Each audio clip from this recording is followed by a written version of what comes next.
কবরের আযাব দুটি কারণে হবে সবচেয়ে বেশি। তার একটি হলো পেশাব থেকে ভালো করে পবিত্রতা অর্জন না করা, আরেকটি হলো চুগলখড়ি করা। নবী করিম সাল্লাল্লাহু আলাইহি ওয়াসাল্লাম বলেছেন যে কবরের আযাবের অন্যতম প্রধান কারণ হলো এই দুটি।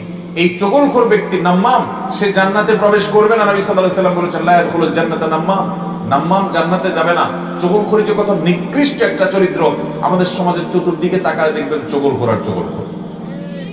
আপনার সামনের কাছে যায়, আপনার সামনে যায় আপনার কাছে ভালো সাজবে, আবার আরেকজনের কাছে যায় তার কাছে ভালো সাজবে। আছে না নাই? এই চগলখড়ির চরিত্র কোন ইমানদারের মধ্যে থাকতে পারে? ইমানদার সব সময় অন্যের কল্যাণকামী হবে। কারোর মধ্যে দুজনের মধ্যে ভুল বোঝাবুঝি হয়েছে, সে ভুল বোঝাবুঝি দূর করার জন্য সে প্রাচীরের ভূমিকা রাখবে, যে প্রাচীর দুজনকে এক করবে। সে প্রাচীর হয়ে দুজনের মধ্যে বিভেদ সৃষ্টি করবে না, বরং পারলে সেতু বন্ধন হবে, প্রাচীর না বরং সেতু হবে।